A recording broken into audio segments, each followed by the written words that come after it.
It is Tuesday, May the 4th be with you here in Draft Shark Studios in Rochester, New York. Welcome to the podcast. I'm your host, Matt Schaff. With me, as always, is Jared Smola. We are back from renewing the annual Draft Sharks Draft Retreat tradition. We have landing spots for all of these players. We have rookie rankings of all sorts live on DraftSharks.com right now as we speak, only for Draft Sharks insiders, so you got to sign up if you want to get access to those. We are ready, though, to discuss on here some of the players who made the biggest moves either up or down versus our pre-draft rankings. Jared, before we get to those guys, how are you feeling about this rookie class for fantasy?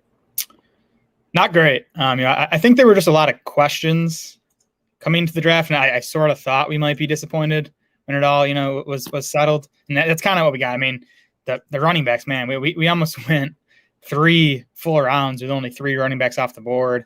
I think the wide receiver class kind of, probably broke even altogether. The quarterback class remains strong. I mean, if you need a quarterback, even in one quarterback leagues, I think, you're in business with this class. Yeah, it is definitely a year to get a quarterback. It is definitely a year where I am comfy drafting a quarterback over a running back, wide receiver earlier than I would have before. We had the fewest running backs go in the first 3 rounds of the draft since 2016. That was the class that gave us Zeke Elliott in round 1, Derrick Henry in round 2, then Kenyon Drake and CJ Prosise in round 3, of course. I mean, Zeke and Derrick Henry have obviously worked out from that. Kenyon Drake's the only other guy in that group that you could kind of say worked out, and he's been really up or down. So, maybe that gives us a little bit of history of what we might expect from this group. 10 wide receivers in the first 2 rounds. That's down from last year when we had 13 in that span. Still better representation in the early rounds over those first 3 rounds versus the 4 previous drafts before last year's. But, that's still some letdown because we had such a good group at wideout last year. So it's easy to get less excited about the guys this year. And even the guys who I wouldn't call losers, guys who I really liked heading into the draft and really who remain highly ranked in our rookie rankings, some of those guys just landed in kind of meh spots. We can overrate landing spot quite a bit, but even guys like Elijah Moore, Terrace Marshall, I still like them, but it's not like they could have landed somewhere that would have me more excited than I am right now. Yeah, that's fair. I probably like Marshall's landing spot more than you. We'll get to him. The order the NFL took these wide receivers just blew my mind. It feels like a lot of teams cared about was speed. I mean, with Tutu Atwell and Dwayne Eskridge going where they did, man, it was crazy to me, and I think that hurt the wide receiver class a bit. It was, and we'll go ahead and get to the risers, and it starts with Terrace Marshall. And I don't dislike his landing spot. For me, he rises just a little bit because of Rashad Bateman moving down more than anything that happened with Marshall. I already loved the profile on Marshall. I think I had him the highest among the 3 of us heading into the draft. Landing spot is fine to good. Robbie Anderson's heading into the final year of his contract. And obviously the Panthers believe that they upgraded a quarterback this offseason. Yeah, Marshall was 12th overall in our pre-draft rankings. He climbed to 9th in our post-draft. I mean, he went a bit later than expected, and I think it was because of some of the injury stuff. But I like the landing spot. He reunites with Joe Brady, of course, who was his position coach at LSU in 2019 when he went for 13 touchdowns with Joe Burrow. Panthers just an offense I'm buying. I mean, I still have questions about Darnold. We'll see. I mean, I think he's obviously in a much better spot now than he ever was with the Jets. I think it's possible that he's their answer. If he's not, hopefully that they can find one in 2022. But I'm buying the Joe Brady offense. Marshall has a clear path, I think, to the number 3 wide receiver job this year. He's going to be competing with David Moore for that spot. Moore has flashed at times in Seattle, but I think Marshall is a bigger talent if he can get settled in and being familiar with Brady's offense should help there. Curtis Samuel saw 97 targets as Carolina's number 3 wide receiver last year. So I think, that's the type of ceiling volume-wise you could see from Marshall this season. And then, as you mentioned, beyond that, Robbie Anderson, a free agent in 2022. So, Marshall might be Carolina's number 2 wide receiver by next season. Yeah, I think my initial reaction was it could have been a better landing spot, but it's just a fine spot for all those reasons. And really, I think the big takeaway on Darnold is even if he's not their long-term answer, might not matter all that much. 2 years ago, they had Kyle Allen as the quarterback. DJ Moore did just fine then. Last year, Teddy Bridgewater threw 15 touchdowns all season. We had 3 fantasy-worthy wide receivers in that offense. So we don't need Sam Darnold to explode this year to give these guys value. And if he doesn't work out, then they're probably going to move on to somebody else as soon as next year. So I'm not downgrading Terrace Marshall for the quarterback situation there. Next on the risers list is Trey Sermon, and probably not too big a riser because we did like him heading into the draft, but it's hard to argue against his landing spot. Yeah, he climbed from 19th overall to 15th overall. He was that fourth running back off the board, just snuck into round 3. The Niners, though, traded up to secure Trey Sermon, which I always like to see. He's going to be running in a similar zone blocking scheme with the Niners under Kyle Shanahan as he did at Ohio State last year. So I think Shanahan probably, watched that Ohio State tape and thought, this guy can fit in my system. Joins a crowded backfield in San Francisco. You have Sermon, Elijah Mitchell, who they took, I believe it was in round 6, Wayne Gallman, who they signed as a free agent, and then, holdovers, Raheem Mostert and Jeff Wilson. To me, the fact that they drafted Sermon and Mitchell and added Wayne Gallman tells me that, Shanahan wasn't totally satisfied with what he was getting from Raheem Mostert and Jeff Wilson. So I think there's opportunity here for, any of these guys to take over as the lead back this season. I think Sermon might be the most talented guy in that backfield now. And even beyond that, Mostert, Wilson, and Wayne Gallman are all free agents next offseason. So, what looks like a crowded backfield now might be a lot less crowded in 2022. And you especially have to like the move up for the running back in a system that believes and has proven that it can get production out of running backs wherever it finds them. So clearly they really like Trey Sermon. And even if you can't chart the course to immediate touches for Sermon, say exactly what he's going to get right away, the Niners are just a good spot for running back production in general. Last year's group finished 3rd in the league in total running back PPR points, 4th the year before, 15th in 2018, 8th in 2017. Those are the 4 years that Kyle Shanahan's been the head coach there. The year that they finished 15th in that category, they started with Matt Breida and Alfred Morris leading the backfield. That was the season in which Raheem Mostert and Jeff Wilson emerged. Heading into that season, none of us would have been like, oh, they need to give the ball to Raheem Mostert and Jeff Wilson. Those guys came out and gave us usable fantasy production. So again, the fact that they went up to get Trey Sermon tells me that they like him at least as much as anybody that's already there, and maybe more. And I think there's upside to Sermon as soon as this season, but certainly over the next few years, I think there's a high ceiling for him. Yeah, and we've gotten used to Shanahan kind of cycling through backs over these past 3 years in San Francisco. No Niners back has finished higher than RB24.5 PPR points over the past 3 years. But if you go back to Shanahan's history before that, he had a running back finish top 9 in half PPR in 5 of his first 10 seasons as a head coach. Another season, his top guy finished running back 18. So he's definitely willing to go with a clear lead guy if he thinks that's what's best for the offense. And I think it's worth noting for Sermon that there's not an area that he can't do. It's not like he comes in as the big back or the pass catching back. I'm not saying he's going to be 310 touches a season, right, but he can do all of the things. He doesn't need to come off the field in certain situations. And I think we should mention that, it's going to be Trey Lance under center now. And we know that rushing quarterbacks tend to help running games. So that running game should be even better going forward than it has been. Yeah, and Trey Sermon certainly didn't look too bad next to Justin Fields at the end of last season for Ohio State. Amon-Ra St. Brown is the next guy on the list. This one's really all about opportunity. Tyrell Williams, Quintez Cephas look like the top vets remaining on that Lions depth chart at wide receiver. So, Amon-Ra St. Brown obviously faces opportunity right away if he's ready for it. The key, don't overpay, because he did still go just 17th among wideouts in the NFL draft. Right. Early 4th round pick for Amon-Ra St. Brown. Still, probably my personal biggest post-draft riser. I know I was lower on him pre-draft than you and Kevin were. I'm willing to kind of ignore the fact that I didn't love the tape. His analytical profile was okay. He had a strong freshman season, went for over 1,000 yards as a sophomore alongside Michael Pittman. He's only 21 years old. He was that early declare that we look for. He's big enough at 6 foot 197. He ran slow in the 40, but he had a nice vertical. So, he checks some boxes. As you mentioned, clear path to playing time here. I think he's probably their starting slot receiver this season with Danny Amendola gone. We'll see who wins the 2 outside spots, but I think St. Brown should be that slot guy. And Jared Goff, he, at least with the Rams, that's kind of what he liked to target with, Cooper Kupp and Robert Woods both playing lots in the slot. Those were his top 2 targets. So, there's a chance St. Brown leads Detroit's wide receivers in targets. I still think TJ Hawkinson probably the best bet to lead the team in targets this season. I agree. I think that looking at Amon-Ra St. Brown, the risk is that he's like this year's Henry Ruggs, and that you go in saying, I didn't like this prospect, but oh, look, he landed somewhere where, I don't know, he could lead the position in targets right away.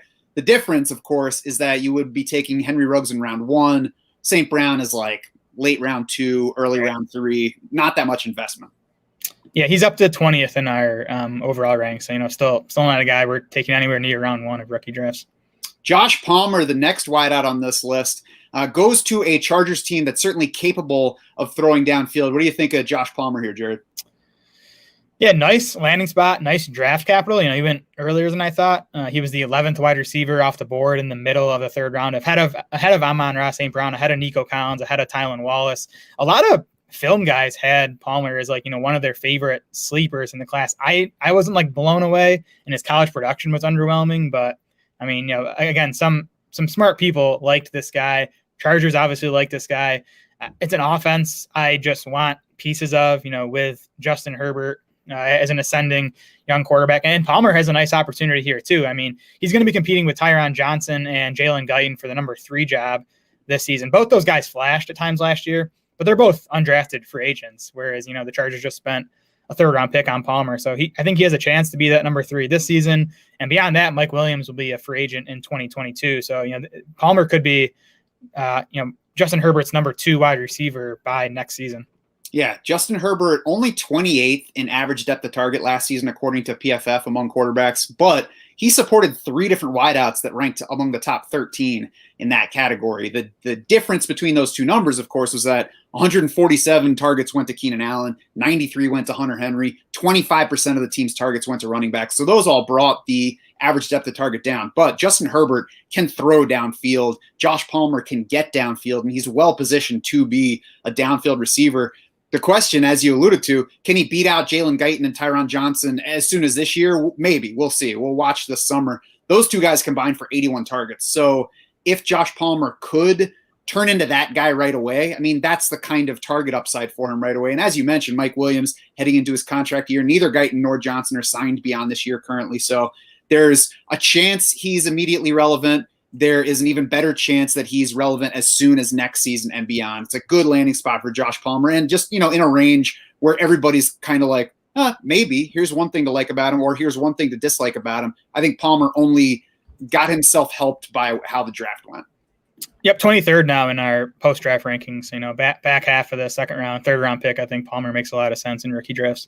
Amari Rogers, much to Jared's chagrin, is the next guy on this list. I think that he looks a lot better if Aaron Rodgers does not leave town. We'll see what happens there, though.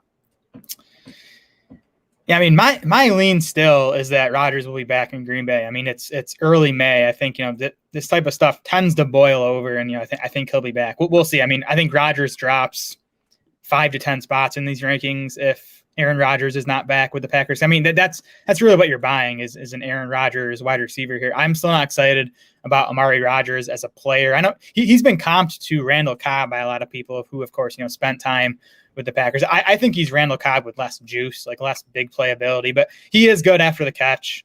He was primarily a slot receiver at Clemson. I think, the Packers need that. Adams, Lazard, Valdez-Scantling, all primarily outside guys. So Rodgers could come in and be the slot receiver right away.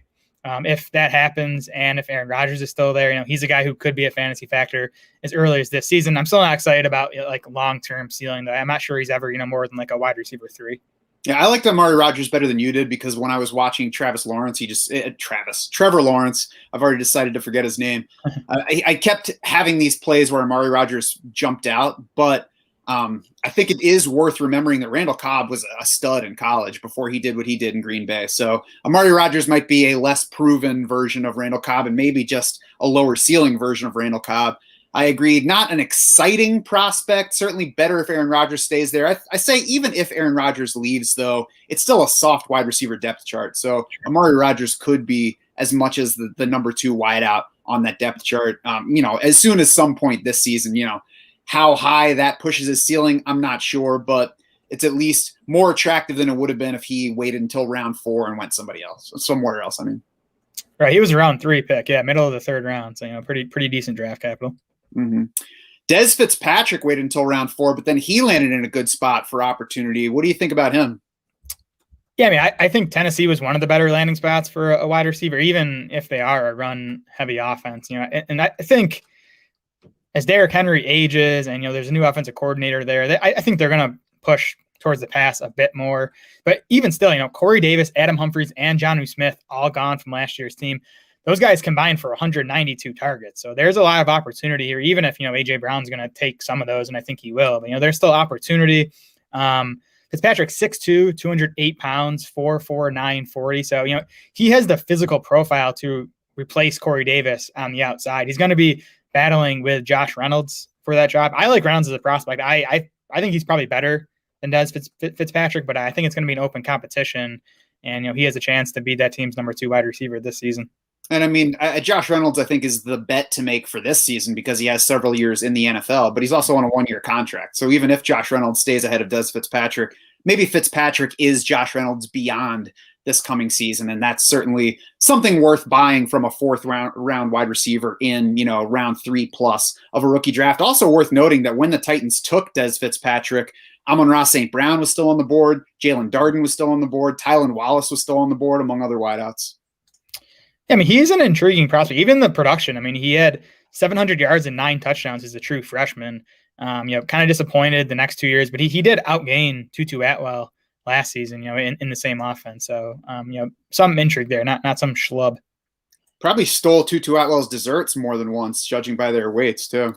Sure. Cornell Powell is the next guy on the risers list. And honestly, if you'd asked me a week ago, who is Cornell Powell, I probably would have been like, I don't know, member of the cabinet, House of Representatives. As far as I'm concerned right now, though, his name is Chiefs receiver, and that's how I'm drafting him. Right. That's definitely what you're buying here, the chance to catch passes from Pat Mahomes. And man, Kansas City's wide receiver core is completely unsettled behind Tyreek Hill. I mean, we'll see what McCole Hardman can do. Then you have Byron Pringle and Demarcus Robinson. So, I mean, there's opportunity there for sure, even if it's, as the 3rd or 4th option in the passing game. Powell was a 4-star recruit and, went to Clemson, did nothing for 4 seasons. And you can forgive it a little because, Clemson's wide receiver core is loaded, but, still not ideal. As a 5th-year senior last year, he did catch 52 balls, nearly 900 yards and 7 touchdowns. He's 6 foot, 204 pounds, above average athleticism. So, he has enough size and athleticism. He definitely fails as far as production goes, but again, it might not matter if he gets on the field with Pat Mahomes. There's a chance he helps us in fantasy. Maybe he can be wide receiver Matt Castle. There you go. And I mean, it's worth noting with the Chiefs that they pursued wide receivers in free agency this year. So maybe that says something about what they think about McCole Hardman's development and his future. It'll be worth watching this summer. Certainly anybody who winds up in the Chiefs starting lineup or seeing significant playing time is worth keeping on the fantasy radar at the very least. The last guy in the risers category might be the biggest riser for me, and it's Javian Hawkins, just because heading into the draft, I was probably not taking him at all. Now, after he signed with the Falcons as an undrafted free agent, I'm interested. I mean, that backfield is not good. Mike Davis, that backfield is so rough that people are actually excited about Mike Davis right now. If Mike Davis were actually a truly good player, then he wouldn't have bounced around to all of the teams that he's been on now. He's been a Niner, a Seahawk, a Bear, a Panther, and now a Falcon. I mean, if he were that good, one of those teams would have hung on to him at some point. As it is, I think that it's possible Javian Hawkins is a better player, albeit smaller, and thus, can't take on the same workload. But I think it's possible that he's a better player than Mike Davis. Possible. I mean, Davis was good last year, both in the box score and, as far as like analytics go, broken tackles, elusive rating, that type of stuff. I think him bouncing around speaks more of the fact that, like, if you're not a top 10 running back in the NFL, they don't really care about you too much. But yeah, definitely a good landing spot for Hawkins. You still got to remember, though, he went undrafted, and like that one makes him a long shot to have an impact to begin with. And then as we've seen with like Phillip Lindsay, I mean, even if he excels, like, Atlanta's just not going to value him that highly because, he's a former undrafted free agent. So good landing spot, definitely a riser. I'm not getting too excited. I think, anywhere before round 3 of rookie drafts is too early for Hawkins. Oh yeah. I'm not excited either. I would say round 4, round 5, I think he's definitely worth a shot. We can see in late in round 3 what gets there, but everybody wants to say, who is this year's James Robinson? I would say, as of right now, nobody is this year's James Robinson. But if you're looking for an undrafted guy who has a path to be a lot more significant than you ever would have guessed than it's Javian Hawkins to Atlanta. Yeah, I mean, let's remember Robinson and Philip Lindsey are still the exception to the rule. I mean, there are, tens, of undrafted rookie running backs who do nothing. So yes, it is far more likely that Javian Hawkins does absolutely nothing. I'll be watching to see if Atlanta adds something this summer. It's just like right now, I mean, the most exciting running back on that depth chart might be Cordero Patterson, honestly. You're right now, Mike. I think Mike Davis is a bit better than you're giving him credit for. I mean, he's fine, but he's just a guy. I think that people are like, look, there's nobody else there but Mike Davis. And remember when Mike Davis helped me for 3 weeks last year? I mean, he's fine, but he's Mike Davis. Yep, that's fair. He's like Jordan Howard, but with less commitment from teams in his history. Jordan Howard, but with some pass catching ability. I'll give you that. All right. Let's move to the faller side because I'm starting to get negative, so we might as well get full negative. And the first one's Rashad Bateman, and I don't want to oversell him as a faller because I'm definitely not on team RIP Rashad Bateman's fantasy outlook. The thing is, he was close with Elijah Moore and Terrace Marshall on my board heading into the draft. I think those two undeniably landed in more positive spots for fantasy outlook than Rashad Bateman did. Yeah, we had him 8th overall as a staff pre-draft, and he dropped to 11th post-draft. And, we talked about multiple times before the draft that, Baltimore was kind of the spot you didn't want your wide receiver to go. Ravens have finished dead last in pass attempts in 2 straight seasons now, both of Lamar Jackson's full starting seasons. Part of that is Greg Roman, the offensive coordinator. His offenses have never finished higher than 29th in pass attempts. I think he's been an OC for like 7 or 8 seasons. My thing though is, and I get you can say Greg Roman's not going to be there forever, which is true. Even when Roman leaves though, as long as Lamar Jackson is under center, that's going to be a run leaning offense. They're not going to become the 2020 Bills and go pass heavy. So Lamar is going to be there for 4, 5, potentially like 10 more seasons. Bateman is likely going to be tied to Lamar Jackson at least through his rookie contract. So that just limits the upside. Hollywood Brown has led the wide receivers in targets the past 2 seasons with 71 and 100 targets. And that's, with Hollywood Brown and not much else there at wide receiver. Now, I think Bateman could become that number 1 wide receiver, but Hollywood Brown's still going to be there. Mark Andrews still going to be there. I just don't think his target ceiling climbs, much above 100. Yeah. Maybe Baltimore hopes to pass the ball more after they took a first-round wide receiver for the second time in 3 years. They signed Sami Watkins. They went after T.Y. Hilton and Juju Smith-Schuster in free agency. They also took the next guy we're going to talk about on this list. So, maybe the Ravens are looking to throw the ball more. But as you mentioned, I don't think that a Bills-style offensive rebirth is coming here because it doesn't make sense for them the way that it did for the Bills. The run-heavy offense in Baltimore is working. They finished 11th and 1st the past 2 years in total offensive DVOA. So that's good. The Bills, by comparison, before last season, they ranked 31st and 21st in that category in Josh Allen's first 2 seasons. And the Bills haven't been very good at running the ball. Baltimore is very good at running the ball. Lamar Jackson's always going to be good at running the ball. And frankly, if he gets to the point where he's not, then he's probably not going to be all that special a quarterback at that point. I'd call Rashad Bateman the best long-term bet to become the annual target leader among Baltimore wideouts. But Marquis Brown is pretty good. He was a first-round pick. He's been pretty good to this point, albeit disappointing for fantasy owners overall. Mark Andrews is pretty good, and I still think Tylan Wallace is pretty good. So even if Rashad Bateman is the leader here, like you said, I think that the target ceiling just isn't that high. So, he's still in round 1 range, but he's definitely down a few spots in the rankings. Yep. And we'll get to Tylan Wallace now, and it's really the same argument for him. The additional issue with Tylan Wallace is he was a 4th-round pick as the 19th wide receiver off the board. So, whereas Bateman really should come right in and be at least Baltimore's number 2 wide receiver, maybe their number 1 wide receiver. Wallace is going to have to battle with Miles Boykin and Devin Duvernay just to get on the field in that offense. Yeah, if Tylan Wallace had landed like in Tennessee, if he was the Dez Fitzpatrick pick, or if Baltimore had taken Tylan Wallace and not taken Rashad Bateman, then I'd be more willing to bet on the production profile. As it is, I'm like, oh, well, I guess I can't be excited about Tylan Wallace anymore. Good thing you didn't have any rookie drafts before the draft and to take your boy Tylan. That's right. Well, let's move on to Kenneth Gainwell, who's another, oh, well, I guess I can't take this guy anymore.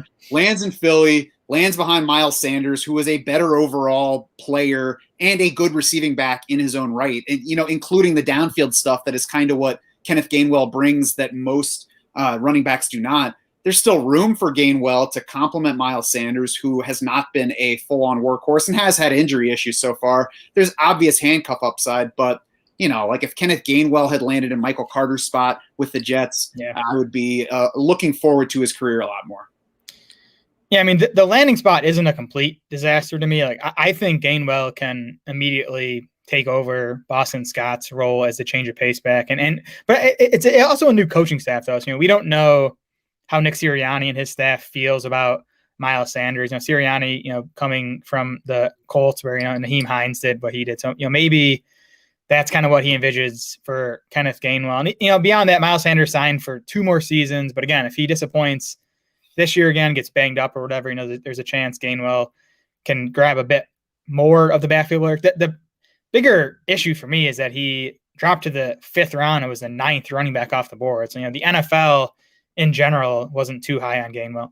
Yes, Kenneth Gainwell is Kenneth Dixon this year. I mean, and even more than Kenneth Dixon, he lands on a team that has Miles Sanders. Kenneth Dixon landed on a team where I said, even though it's late, there's a clear path. That path isn't there in Philly. We'll see what happens with Miles Sanders. We'll see what the new offense does. But even the quarterback now is a running quarterback who we know historically are not great for running back targets. So Kenneth Gainwell, I'm not out completely, but I'm also not excited anymore. Yep, 22nd now in our overall rankings.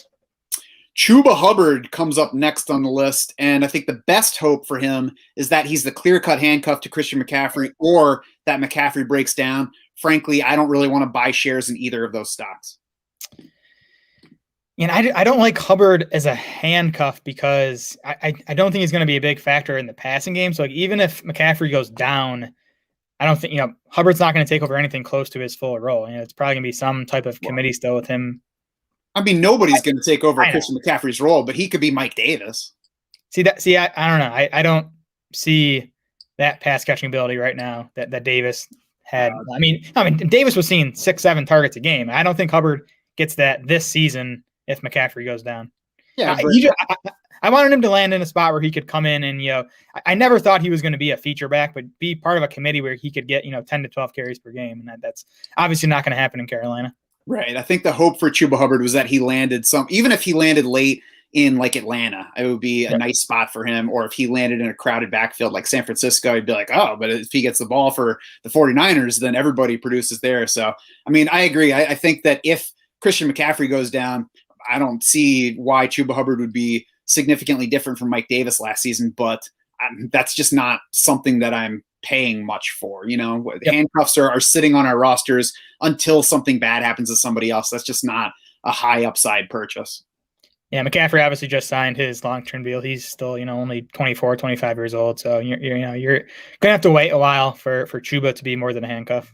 And I mean, like a notoriously good workout guy. So even at a position where guys break down earlier at other positions, McCaffrey, we'll see, but he doesn't seem like a guy who's necessarily going to follow the same path of breaking down as other running backs do.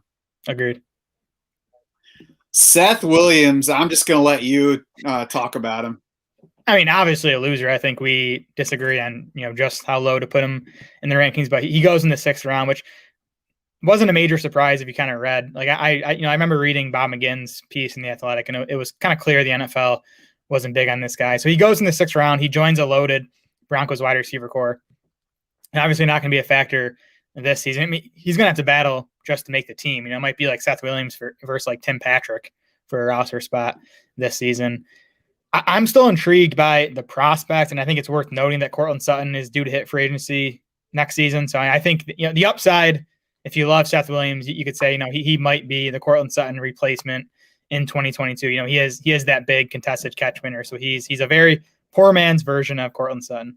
Well, if you love Seth Williams, then good news. You're not going to have to fight with anybody else for the remote because you're living by yourself. Before the draft, Seth Williams was maybe, and now he's just a probably not. I just don't have any reason to think he's going to be something. Yeah, 33rd in our overall ranks now. I think you can probably get him in the 4th round of Dynasty rookie drafts. I will be taking him there. You are welcome to. Kylan Hill is the final guy that we're going to talk about here. And honestly, I think we have Kylan Hill a little bit too low after where he landed. I would rather take a shot on him than Kenny Nagwanu or Elijah Mitchell. I think he probably needs A.J. Dillon to go full bust if he's going to realize significant upside in Green Bay. I think that's possible. Even I'm not betting on a full bust from A.J. Dillon, but I think there is room for him to be Jamal Williams if he proves that he's good enough to do that. And, we'll see where it goes. We're certainly talking about a range where it's maybe he can be something, but he probably won't be.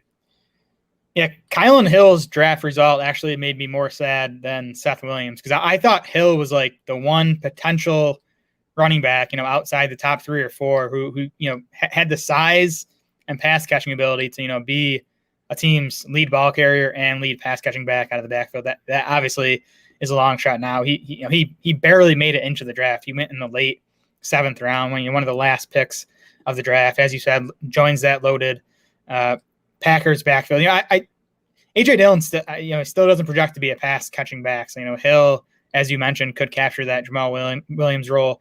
If Aaron Jones misses time this season, maybe Hill gets on the field that way, kind of being the pass catching back behind A.J. Dillon. So opportunity, still a guy I'm intrigued by. Again, if you get into the 4th, 5th round of dynasty drafts, I still think he's worth a shot just because of the prospect he was pre-draft. Yeah, and of course, Patrick Taylor, Dexter Williams are, I believe, still in the picture at the moment. So it's possible Kylan Hill's not even on the roster when we get to the season, but worth watching that competition through the summer because there is, some glimmer of upside there if he does work out. It didn't really bother me because behind Kenneth Gainwell, Trey Sermon, I was planning to be out on the running back class entirely. So once Gainwell slipped, I was like, all right, I'll see you next year, running backs. Hill was the one guy I was holding out hope for, but no more. Well, that's going to do it for this episode of the podcast. Head over to draftsharks.com now. You can check out our full rookie rankings. We've got them for 1 QB leagues, super flex leagues. We've got IDP rankings. We've got them combined for all those formats. And of course, we're updating the overall dynasty rankings now that we have the final piece to these prospect puzzles. We'll be back on the Draft Sharks YouTube channel, Twitter, and Facebook Thursday night to run a 3-round rookie mock draft with special guests Hayden Winks, Matthew Friedman. So be sure to join Jared and me there. You can also find us on Twitter. We are at Draft Sharks. Jared is at SmolaDS. I am at SchaufDS. It's SCHAUF. For Jared Smole and the rest of the Draft Sharks crew, I'm Matt Schauf saying thanks so much for swimming with us.